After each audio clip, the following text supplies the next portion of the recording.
দেশের মাথাপিছু আয় বেড়ে ২,৮২০ মার্কিন ডলার, কমেছে জিডিপি প্রবৃদ্ধি।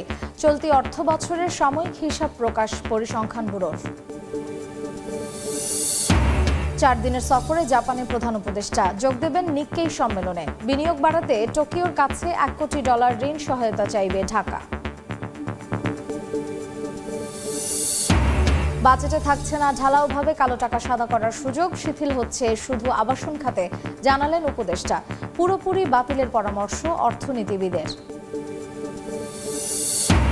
এবং গ্যাস সংকটে উত্তরাঞ্চলে গড়ে উঠছে না নতুন কারখানা, বন্ধ হয়েছে শতাধিক শিল্প প্রতিষ্ঠান।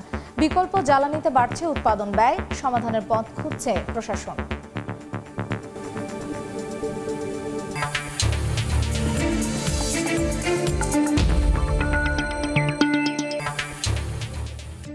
দেখছিলেন শিরোনাম। আমন্ত্রণ জানাচ্ছি দেশ ও দেশের বাইরের অর্থ বাণিজ্যের নানা খবর নিয়ে আমাদের নিয়মিত আয়োজন এই সময়ের বাণিজ্যে। আপনাদের সঙ্গে আছি আমি মার্জিয়া শ্রেয়া। বাংলাদেশের মাথাপিছু আয় এখন ২,৮২০ মার্কিন ডলার, যা এ যাবৎকালের রেকর্ড। তবে কমেছে জিডিপি প্রবৃদ্ধির হার। ২০২৪-২৫ অর্থ বছরের সাময়িক হিসাবে বাংলাদেশ পরিসংখ্যান ব্যুরো বিবিএস বলছে, গত অর্থ বছরের তুলনায় মাথাপিছু আয় বেড়েছে $৮২। চলতি অর্থ বছরে টাকার অঙ্কে মাথাপিছু আয় দাঁড়িয়েছে $৩,৩৯,২২১ টাকা। ২০২৩-২৪ অর্থ বছরে এর পরিমাণ ছিল $৩,০৪,১০২ টাকা। এছাড়া চলতি অর্থ বছর শেষে দেশের জিডিপি প্রবৃদ্ধির হার কমে দাঁড়াতে পারে ৩.৯৭%। 4 দিনের রাষ্ট্রীয় সফরে জাপানের পথে অন্তর্বর্তী সরকারের প্রধান উপদেষ্টা ডক্টর মোহাম্মদ ইউনূস। মঙ্গলবার দিবাগত রাতে বিমান বাংলাদেশ এয়ারলাইন্সের একটি ফ্লাইট প্রধান উপদেষ্টা ও তার সফর সঙ্গীদের নিয়ে হযরত শাহজালাল আন্তর্জাতিক বিমানবন্দর ত্যাগ করেন। নিক্কেই সম্মেলনের জন্য জাপান গেলেও দ্বিপাক্ষিক সফর হিসেবেও আলাদা গুরুত্ব পাচ্ছে প্রধান উপদেষ্টার এই সফর। দুই দেশের মধ্যে 7টি চুক্তি ও সমঝোতা স্মারক সই হবে। গত সোমবার প্রেস ব্রিফিংয়ে ভারপ্রাপ্ত পররাষ্ট্র সচিব রুহুল আলম সিদ্দিকী জানান, 7টি চুক্তি ও সমঝোতা স্মারক সই করবে ঢাকা টোকিও। তিনি আরও জানান, জাপানের কাছে সহজ শর্ত ও স্বল্প সুদে $1 বিলিয়ন ঋণ সহায়তা চাইবে বাংলাদেশ। জাপানের শ্রমবাজারে দক্ষ জনশক্তি রফতানিতে নতুন সম্ভাবনার দুয়ার খুলছে বলেও জানিয়েছে পররাষ্ট্র মন্ত্রণালয়।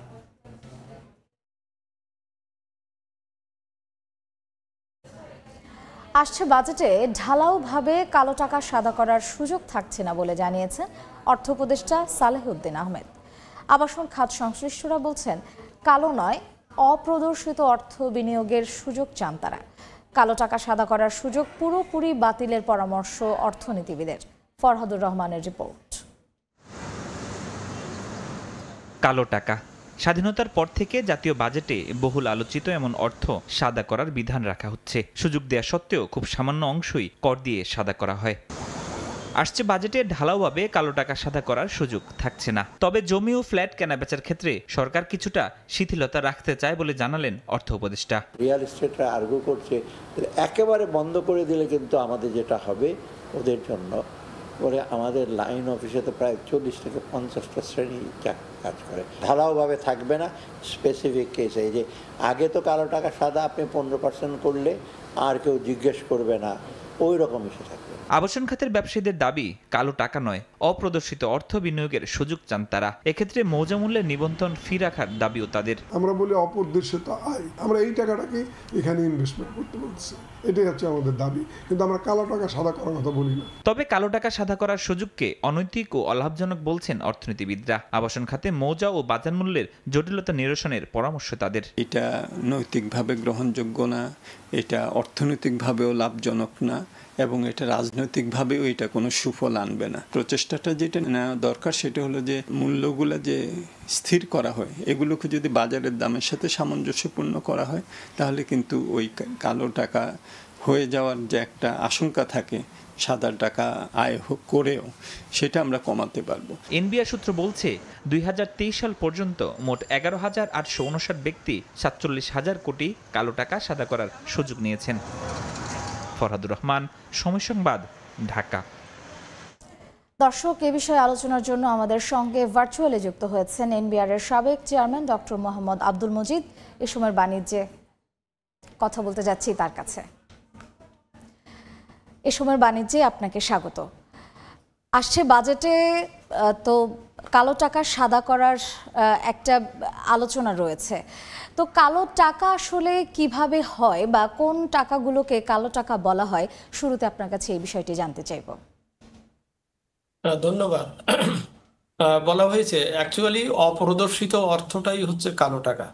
অপ্রদর্শিত অর্থ দুই প্রকার, একটা হচ্ছে যে তিনি আয় করেছেন কিন্তু সেটা দেখাতে পারেননি বা প্রযোজ্য ইত্যাদি কোনো কিছু দেন নাই, না দিয়ে তার কাছে ন্যায্যভাবে তার কাছে কিছু টাকা উদ্বৃত্ত হয়ে গেছে হিসাব, এইটা উনি ইনকাম ট্যাক্সে দেখাইলেই প্রদর্শিত হবে, আর না দেখাতে পারলে ওটা অপ্রদর্শিত থেকে যাবে।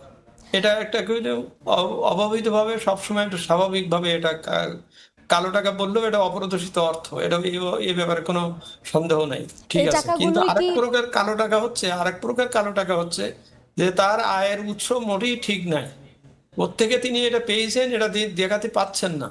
যেমন আমি কিছুক্ষণ আগে অপ্রদর্শিত অর্থ যেটা বলতেছিলাম, যে আমি জমি কিনেছি হয়তো 10 লাখ টাকার, কিন্তু আমি ওখানে দলিলে শো করেছি 5 লাখ টাকা আমার কাছে অতিরিক্ত টাকায় এসেছে, এটা কিন্তু ন্যায্য। আমি জমি বিক্রি করেছি, ওর কাছ থেকে নিয়েছি, আমি ওখানে ওই জমির দাম বা মূল্য এটা দেখাতে যেয়ে আমি পুরোটা দেখাতে পারিনি। এটা হচ্ছে আমি এই টাকাটা ডিক্লেয়ার করব, এটা হবে অপ্রদর্শিত জিনিস, প্রদর্শিত হয়ে যাবে।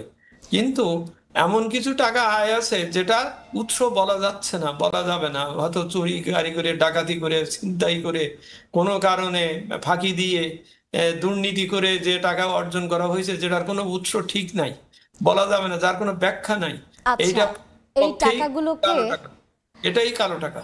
আচ্ছা, এই টাকাগুলোকে আসলে সাদা করার প্রক্রিয়াটা কিভাবে হয়ে থাকে? সাদা টাকার প্রক্রিয়া খুব সহজ, সেটা হচ্ছে যে আপনি প্রদর্শন করবেন ব্যাখ্যা দিয়ে যে এই টাকা আমার এই কারণে আমার এটা হয়েছে, আমি এটা জমা দিচ্ছি। তখন ওখানে নিয়ম আছে যে একটা যা প্রযোজ্য আপনার যা কর হবে সে করতে হবে, আর একটা সার্টেন অ্যামাউন্ট অফ একটা জরিমানা হবে। আচ্ছা, এই যে কালো টাকা সাদা করলে এতে কি কোনো প্রকার বিনিয়োগে আমাদের লাভ হবে কিনা? অবশ্যই লাভ হবে, কারণ আমি মনে করি ওই টাকা, যে টাকা ওনার কাছে অপ্রদর্শিত আছে, যেটা উনি দেখিয়ে কর দেন নাই, সেই টাকা উনি যদি অন্য কোনো কাজে ব্যবহার করেন, তখন তো কোনো এজেন্সি যে তারে তো জিজ্ঞেস করবে যে আপনি ভাই টাকা কোত্থেকে পেলেন, এর উপর তার আপনি কর দেন নাই, তা না দিলে তখন কি হবে। তো সেই জন্যেই ওই টাকা সাদা করলে উনি উদার উন্মুক্তভাবে এটা বিনিয়োগ করতে পারবেন এবং বিনিয়োগে সহজ হবে। আমাদের দেশে বিনিয়োগের একটা বড় সমস্যা হচ্ছে যে কেউ কালো টাকাকে প্রকাশ্য করতে পারে না বলেই সে বিনিয়োগ করতে পারছে না। সুতরাং এটা কালো টাকা মানে অপ্রদর্শিত টাকা, এটা যদি ডিক্লেয়ার করে ন্যায্য কর দিয়ে যদি এটা করা হয়, তাহলে অটোমেটিক্যালি এটা হবে। আচ্ছা, এই কালো টাকাগুলোকে সাদা করার ব্যাপারে তো একটা আলোচনা বাজেটে থাকে, তো এই কালো টাকাকে সাদা করার পক্ষে বা বিপক্ষে আপনার যুক্তি বা আপনার মতামত যদি বলতেন। আর এই ক্ষেত্রে যেমনটা আপনি বলছিলেন যে দুর্নীতির মাধ্যমে কালো টাকা সাদা করা হয়, তাহলে এই মানে এতে করে কি সৎ ব্যবসায়ীরা অনুৎসাহিত হবে কিনা বা নিরুৎসাহিত হবে কিনা? এখানে উৎসাহিত নিরুৎসাহিত হওয়ার ব্যাপার না, তিনি ডিসক্লোজ করবেন তার যা অতিরিক্ত আয় আছে তার কাছে, যেটা তিনি কোনোভাবে দেখাননি আগে, সেইটা তিনি উপযুক্ত ব্যাখ্যা থাকলে তিনি এটা দেবেন, দিলে তার পুরো টাকাটা আয়টা তার জন্য সাদা হয়ে যাবে। সাদা হয়ে গেলেই তিনি সেটা ব্যবহার করতে পারবেন। সমস্যাটা হচ্ছে যে টাকা তিনি প্রদর্শন করতে পারতেছেন না, কারণ তার হাতে ব্যাখ্যা নাই। ওই ব্যাখ্যা নাই যেটা, সেইটাই হচ্ছে তার জন্যও যেমন রাখাটা বিপজ্জনক, কারণ পুরো টাকাটাই তখন তার উপরে। আপনাকে অসংখ্য ধন্যবাদ আমাদের সঙ্গে যুক্ত হবার জন্য, আপনার মূল্যবান সময় দেওয়ার জন্য। সম্ভাবনা থাকা সত্ত্বেও উত্তরাঞ্চলে গ্যাস সংকটের কারণে গড়ে উঠছে না নতুন শিল্প প্রতিষ্ঠান। ব্যবসায়ী নেতারা বলছেন, শিল্প খাতে গ্যাস সংযোগ দিলে এই অঞ্চলে অনেক প্রতিষ্ঠান গড়ে উঠবে। গ্যাস সংযোগ পাওয়ার আশ্বাসে উত্তরাঞ্চলে 2 দশক আগে নতুন শিল্প কারখানা গড়ে ওঠার ব্যাপক সম্ভাবনা দেখা দেয়। পাইপলাইনের মাধ্যমে 2013 সালে আবাসিক ও 40টি শিল্প প্রতিষ্ঠানে গ্যাস সরবরাহ করে পশ্চিমাঞ্চল গ্যাস কোম্পানি লিমিটেড। গ্যাস সংকটের কারণ দেখিয়ে 2016 সালে সংযোগ দেয়া বন্ধ করে দেয় কর্তৃপক্ষ। রাজশাহী বিভাগে বেশিরভাগ কারখানায় বিকল্প জ্বালানি ব্যবহারের ফলে বেড়েছে উৎপাদন ব্যয়। যদি এভাবে গ্যাসের দাম বাড়ে আর যদি গ্যাস পাওয়া ঠিক মতো না যায়, আমাদেরও ধরেন কাজকর্ম ঠিকভাবে হবে না। লাইসেন্স আছে আমাদের, কিন্তু আমরা এখনো গ্যাস পেলাম না। আমরা শিল্প গ্যাস পাচ্ছি না, এতে আমাদের ব্যবসা ব্যাপকভাবে ব্যাহত হচ্ছে। মাসে আমার 1 লাখ টাকা সিলিন্ডার গ্যাসে যদি আমি দিই তাহলে আমি লাভটা করবো কোথায়? ব্যবসায়ী নেতারা বলছেন, শিল্প খাতে গ্যাস সংযোগ দিলে নতুন প্রতিষ্ঠান গড়ে ওঠার পাশাপাশি সৃষ্টি হবে কর্মসংস্থানের সুযোগ। অনেক শিল্প কারখানা আছে, সেখানে যদি আমরা গ্যাস সংযোগ ঠিক মতো পাই তাহলে আমাদের উৎপাদন খরচটা অনেক কমে যাবে। এই গ্যাসের সংকট নিরসনের জন্য সরকারের স্পষ্ট ভূমিকা রাখতে হবে। তবে শীঘ্রই শিল্প খাতে গ্যাস সরবরাহের আশ্বাস সংশ্লিষ্টদের। আমাদের দ্বিতীয় শিল্প পার্কের কাজ চলমান আছে 300 একর। এটি যদি হয়ে যায় তাহলে আমাদের সরিয়ে সিটে থাকা এবং আমাদের আরও আগ্রহী যারা উদ্যোক্তা আছে তারা কিন্তু সেখানে কারখানা করতে পারবে। এ বিষয়ে ক্যামেরার সামনে কথা বলতে রাজি হয়নি পশ্চিমাঞ্চলের গ্যাস কোম্পানি লিমিটেডের কোনো কর্মকর্তা। সাইফুর রহমান রকি। আজ বিশ্ব মাসিক স্বাস্থ্য দিবস। ঋতুকালীন স্বাস্থ্য সচেতনতা নিয়ে এই দিনটিতে বিশ্বজুড়ে নানা কার্যক্রম হলেও দেশে কর্মক্ষেত্রে অধিকাংশ নারীকেই প্রতিনিয়ত লড়তে হয় মৌলিক স্বাস্থ্যসেবা ও পরিচ্ছন্নতা নিয়ে। মাঠে কাজ করা নারীদের জন্য এই লড়াই আরও জটিল। বিস্তারিত দেখুন তাসনিয়া নিশাত মিমের রিপোর্টে।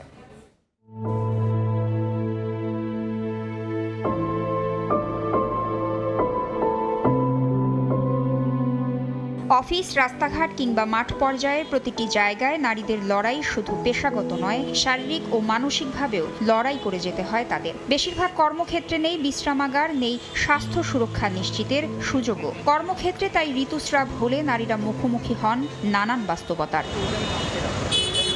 একজন নারীর জীবনে প্রায় ৩৫০০ দিন পিরিয়ডের মধ্য দিয়ে যেতে হয়। এই দিনগুলোতে স্বাস্থ্যসেবার যে নিয়মকানুন মানতে হয় তা থেকে এখনো বঞ্চিত অনেকে। মেয়েরা মেয়েদেরকে এই শিক্ষাটা দিতে পারে না, লজ্জা পায়। আমি শারীরিকভাবে অসুস্থ থাকা মানে আমি মানসিকভাবে অসুস্থ থাকবো। বর্তমানে কিছু প্রতিষ্ঠান নারী কর্মীদের জন্য রাখছে স্যানিটারি ন্যাপকিন ভেন্ডিং মেশিন, তবে সব জায়গার চিত্র এক নয়। ফিল্ডে যখন আমি যাচ্ছি আমি এরকম একটা ওয়াশরুম পাচ্ছি না, বা অনেক সময় আমি ধারের কাছে হয়তো প্যাডও পাচ্ছি না, তো তখন কিন্তু চেঞ্জ করার জন্য যে প্রবলেমটা সেটা আমি ফেস করি। দীর্ঘক্ষণ এক স্যানিটারি ন্যাপকিন ব্যবহার করলে একজন নারীর জরায়ু সংক্রমণের ঝুঁকি বাড়ে। তারা যে হেলথে যেটা ব্যাপার হাইজিন, সেটা কিন্তু তাদের মাথায় কাজ করে না। অল্প কিছু টাকার জন্যই তার কিন্তু অনেক বড় ক্ষতি হতে পারে। এক নাগারে অনেকক্ষণ কাজ করতে 7-8 ঘন্টা, একবারও সে অসময়ে যাচ্ছে না, তাহলে কিন্তু ওই একটা প্যাড থেকে ব্লিডিং হয়ে কিন্তু ইনফেকশন হতে পারে। একজন নারীকে অফিস, কারখানা বা বাসার কাজ সব সামলে নিতে হয় শরীরের স্বাভাবিক চক্রকে নিয়ে। বিশেষজ্ঞদের মতে মাসিক কোনো লজ্জার বিষয় নয়, বরং এটি স্বাস্থ্য সচেতনভাবে মোকাবিলা করার বিষয়। আর কর্মক্ষেত্রে মাসিকের স্বাস্থ্য সুরক্ষা নিশ্চিত না হলে নারীদের কর্মদক্ষতাই শুধু কমে না, কমে জীবনের গতি। তাসনিয়া নিশাত মিম, সময় সংবাদ, ঢাকা। গাইনোকোলজিক্যাল সোসাইটি দ্বারা স্বীকৃত নিরাপদ ও সুগন্ধিমুক্ত স্যানিটারি ন্যাপকিন সেনোরা। এ দেখছেন এ সময়ের বাণিজ্য।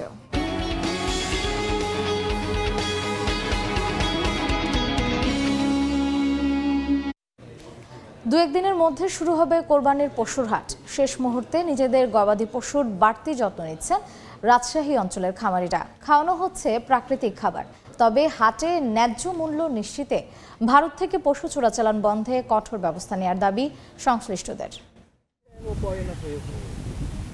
গবাদি পশু খাওয়াতে রাখালরা সারাদিন চষে বেড়ান পদ্মার বুকে জেগে ওঠা চর ও নদীপাড়ের এসব চারণ ভূমিতে। একই সঙ্গে খামারগুলোতেও চলছে পশু হৃষ্টপুষ্ট করার কাজ। রাজশাহী অঞ্চলের বিভিন্ন এলাকার খামারে এখন ব্যস্ত খামারিরা। দু একদিনের মধ্যে কোরবানির পশুর হাট শুরু হওয়ায় শেষ মুহূর্তে নিজেদের গবাদি পশুর বাড়তি যত্ন নিচ্ছেন তারা। চরের গরুর চাহিদাটাও অনেক সংখ্যা। ইন্ডিয়া থেকে যদি গরু ঢুকে তাহলে আমরা খুব ক্ষতিগ্রস্তর মধ্যে পড়ে যাব। লালন পালন ও পশু শারীরিক সুস্থতার জন্য খামারিদের সব ধরনের সহায়তার কথা জানায় প্রাণী সম্পদ বিভাগ। কোরবানির আগেই আমাদের এই পশুগুলার কোনো রোগাক্রান্ত ছাড়াই তারা আমাদের বিক্রি করতে পারবে। এদিকে ভারত থেকে পশু অনুপ্রবেশ ঠেকাতে সীমান্তে কঠোর অবস্থান ও নজরদারি রাখার কথা জানায় বিজিবি। গরু সহ যে কোনো ধরনের চোরাচালান কিংবা অবৈধ অনুপ্রবেশ প্রতিরোধ করার জন্য সর্বোচ্চ সংখ্যক জনবল আমরা ডিপ্লয়েড রেখেছি বর্ডারে। প্রাণী সম্পদ বিভাগের তথ্য মতে এবছর কোরবানির পশুর হাটের জন্য রাজশাহী বিভাগে 43,44,049টি পশু প্রস্তুত করা হচ্ছে।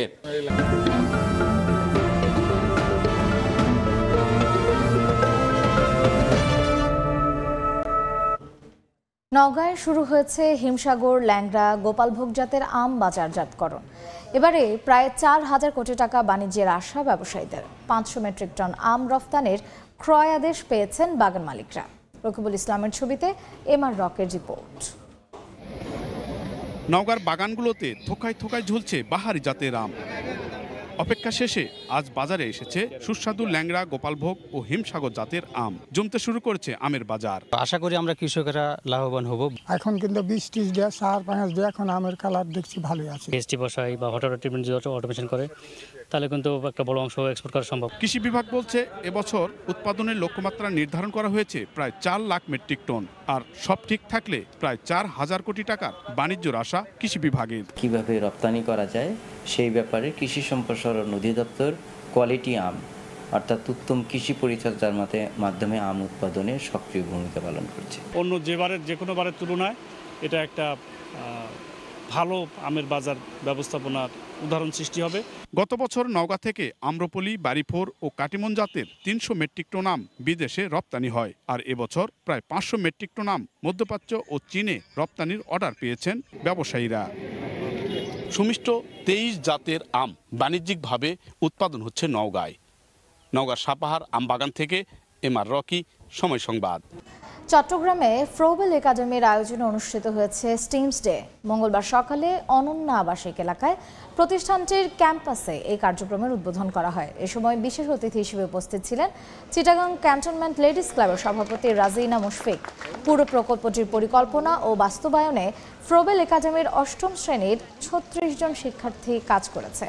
বিশ্বব্যাপী কিশোর কিশোরীদের মানসিক স্বাস্থ্য নিয়ে যে উদ্বেগ দেখা দিয়েছে তার প্রতি দৃষ্টি রেখে এই আয়োজন বলে জানায় সংশ্লিষ্টরা। পরে হিলিং গার্ডেনে রোপণ করা হয় 11 প্রকারের ভেষজ গাছের চারা।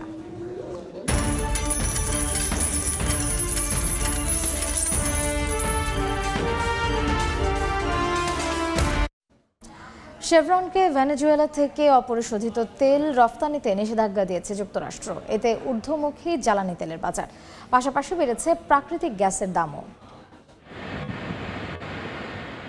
জ্বালানি খাতের বৃহৎ প্রতিষ্ঠান শেভরন ভেনেজুয়েলা থেকে অপরিশোধিত তেল রফতানি করতে পারবে না বলে নিষেধাজ্ঞা দিয়েছে যুক্তরাষ্ট্র। এতে পর্যাপ্ত সরবরাহ নিয়ে উদ্বেগের ফলে বাড়তে শুরু করেছে দাম। বুধবার ব্রেন্ট ক্রুডের দাম 0.22% বেড়ে ব্যারেল প্রতি দাঁড়িয়েছে $64.41। আর মার্কিন ওয়েস্ট টেক্সাস ইন্টারমিডিয়েট ক্রুডের দাম 0.25% বেড়ে প্রতি ব্যারেল হয়েছে $61.23। এদিকে চাহিদা ও যোগান নিয়ে বিনিয়োগকারীরা উদ্বিগ্ন থাকায় ঊর্ধ্বমুখী প্রাকৃতিক গ্যাসের দামও। প্রতি MMBTUর দাম $3.40। ইয়ানুর শিফাত, সময় সংবাদ। যুক্তরাষ্ট্রের শিক্ষার্থী ভিসা আবেদনকারীদের জন্য নতুন সাক্ষাৎকার স্থগিত করেছে ট্রাম্প প্রশাসন। পাশাপাশি তাদের সামাজিক যোগাযোগ মাধ্যম যাচাই বাধ্যতামূলক করার উদ্যোগ নেওয়া হয়েছে। মঙ্গলবার মার্কিন পররাষ্ট্র মন্ত্রণালয় এক বিবৃতিতে জানায়, পরবর্তী নির্দেশনা না দেয়া পর্যন্ত কোনো অতিরিক্ত শিক্ষার্থী বা এক্সচেঞ্জ ভিজিটর ভিসার সাক্ষাৎকার নির্ধারণ করা যাবে না। এই প্রক্রিয়ার আওতায় আবেদনকারীদের ইনস্টাগ্রাম, এক্স, টিকটক সহ বিভিন্ন প্ল্যাটফর্মে করা পোস্ট, শেয়ার ও মন্তব্য খতিয়ে দেখা হবে, যাতে করে জাতীয় নিরাপত্তার জন্য হুমকিস্বরূপ কিছু রয়েছে কিনা তা নিশ্চিত হওয়া যায়। এদিকে সরকারি অনুদান ছাঁটাই করায় ট্রাম্প প্রশাসনের বিরুদ্ধে মামলা করেছে দেশটির সংবাদ মাধ্যম NPR। এই ছিল এই সময়ের বাণিজ্যের সঙ্গে থাকুন সময়।